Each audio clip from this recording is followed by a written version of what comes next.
Hello everyone, my name is Sumit and I welcome all of you to bsbtrainings.com. In this video, I will be going to demonstrate you how to set up a business process flow in Dynamics CRM.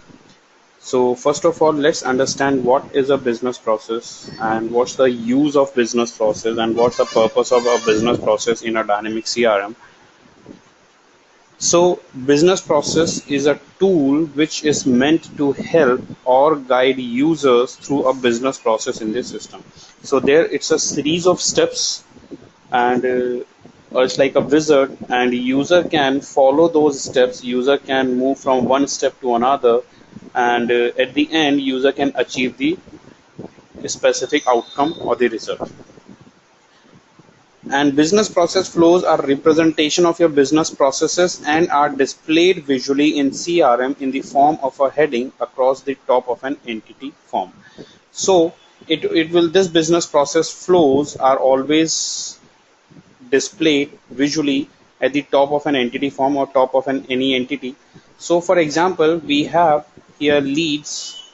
We have leads here, and within leads, if I'll open any of the lead record, you can see with every entity like account, opportunity, or any other all the entities, there is a specific business process or uh, so you can see here this is a lead record, and within this lead record at the top, if you can see, it's a series of steps. There are few series of steps. This we used to call at a business process, and this is a default business process. And also we can create our own business process as well. So this is the business process, and you can see this business process is logged. So until and unless you will not this is logged right now. So if you want to work on it, you need to click on this, and then you can feed the data, or once you finish this, you can click on next stage. It will take you to the next process, but we can only move to the next step once we enter the data here. And then we have propose and close. So at the in close, we can have our, or we can set some few steps. We can add some few steps or processes, and also we can restrict user that without finishing or without completing the specific process, specific activity in a process, it will not be finished. It will not be closed. So a business process flow is a composed of stages. So there are multiple stages in business process flow, and within each stage there are steps to complete, which are fields. In the business process flows heading, a user can see which stage they are at in the process and which steps they need to complete before they proceed in the process. An entity can have many business process flows associated with it, but you can see only one business process at a time. So we can have multiple business process associated with an entity, but we can visible, or we can work only on one business process at a time. And just make a note, make a note that the business process flows are not automated process in CRM like workflows. These are not automated process. These are manual process, and they are just meant to be a guide for a user to add them in completing a process. This is just for guidance purpose. These are not automated processes. We cannot include a business process flow as a workflow. And also business process flow can also be used to ensure the people that they can enter data consistently and follow the same steps every time they work on an entity. So you might be want to create a business process to have everyone handle customer service request the same way, or to require people to gain approval for an invoice before submitting an order. And this business process flow also guide people for to get work done, and using business process flow to define a set of steps for people to follow to take them to a desired outcome. These steps provide a visual indicator. So we have got it's in a visual form. Now what can a business process flow do? So with business process flow, we can define a set of stages. So we have already defined here stages. We can define stages and steps that are then displayed in the control at the top of the form. So now basically this is commonly called stage gating. So let's see how to set up a business process flow in an entity and how to associate that business process flow with this specific entity and how to use that. So I would like to create a business process flow which can be associated with the lead entity, and this will be basically lead to opportunity. This will be lead to opportunity process. And so to create a business process flow, we click on settings and click on process.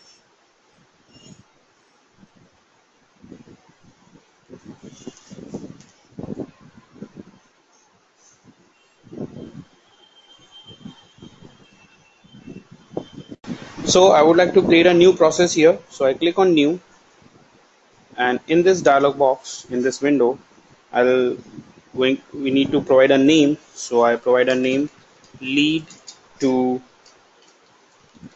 opportunity with sales process, and the category will be business process flow, and the entity will be on lead.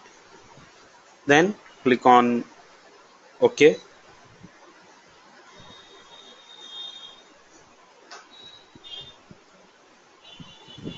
Now here, first of all, you can see we have stages, and also we have an option to add stages, and also we can add stages. We can add a branch to this current stage. So I'll provide a name. I give a name to this stage, and I give a name. Stage name is qualify. Entity will be on lead, and the category will be qualify. Step name. So I click on step name, select to enter the data. So I write here existing contact. So I write existing contact, and also you can check. You can see we have an option here for required.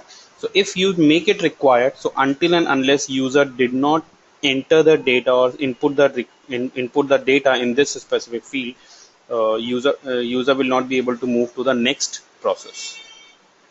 So it is not mandatory, but if it is required. And next one, existing contact. Let's say I go for existing account, and then I add one more for purchase time frame. This is one step, one stage. To insert another stage, click on insert stage, and here we can provide a name. So I give a name, develop. Also we can change the lead, so we can have a business process flow can be in a combination of multiple entities. So like in this case, in this scenario, first stage is to get the data or to get the input for the lead. Second is for the opportunity. So I select for opportunity here, and when I select opportunity, the values here, I can see the values or the fields from this opportunity entity. So this to be developed, and categories develop, and I write here the budget amount and I'll change this to estimated budget. Then I specify new one, purchase process, and it should be same, purchase process. Third one, I want account and identity account. Then I want decision maker. So decision DECR, decision maker. Are you a decision maker? So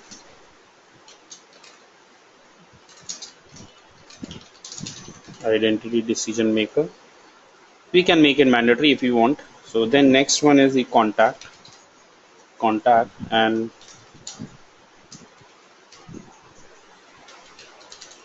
identity contact, and the last one will be the description,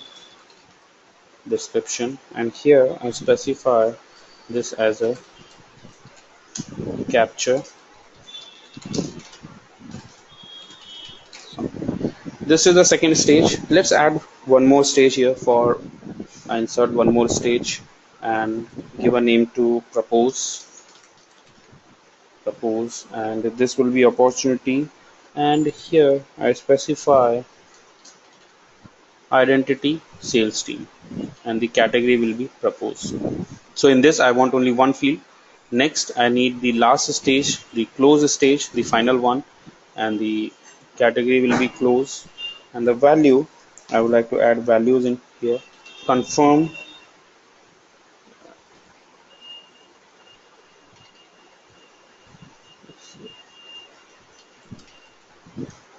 actual estimated close date, or let's say confirmed decision date. So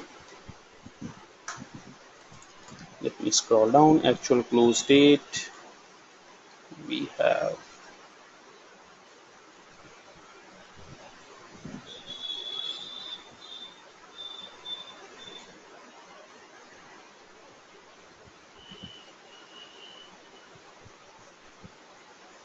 let's suppose I add here decision maker decide final decision date. So I write here confirm decision date, and the last one I want send thank you note, send thank you. So like this we can add branches, we can add multiple stages with few fields, and click on save, and I will activate it, because without activation, if we do not activate it, this process will not be in use. So I activate it, activate. Now once it is activated, we can use it, and we'll see how to use a business process. So this is a business process which we have created, and so I close it. Then I get, you can see the status is activated. Then I select, click on leads. I'll get to the leads, click on record, and within record you can see the existing business process or the default business process. That's the default business process. If you want to switch to our business process, I click on this ribbon element and click on switch process, and you can see here lead to opportunity with sales process. This is the process which I have created. So I select this process, and this is the default process. So if you want, you can specify any other name as well. I select it and click on select, and you can see the page will refresh, and the business process which we created just now will be appear. Yes, you can see qualify, it is activate, existing contact, existing account. We have purchase time frame. Click on next. If I click on develop, these all are, and propose only one, and in close we have two. So, and we can fill up the data here, fill up the record, existing contact, and we can select the contact. So it's in a relationship, so we can have record existing contact, existing account. We can look for accounts and look for record. Purchase time frame, immediate. We can go to develop, estimated budget, but you can see here estimated budget is not highlighted because this is not completed. So we need to complete this, then only we, because that's why it is locked. So we need to complete this one, then it will appear. So that's how we can create a business process and how we can add a business process in Dynamic CRM. That's all in this video. If you have any queries, you can visit our website www.phptrainings.com. You can subscribe our YouTube channel for more videos on Dynamic CRM. You can contact to us for customized training on Dynamic CRM. We are in subject matter expert in Dynamic CRM. I will be coming up with some new videos. Till then, have a nice day ahead. Goodbye.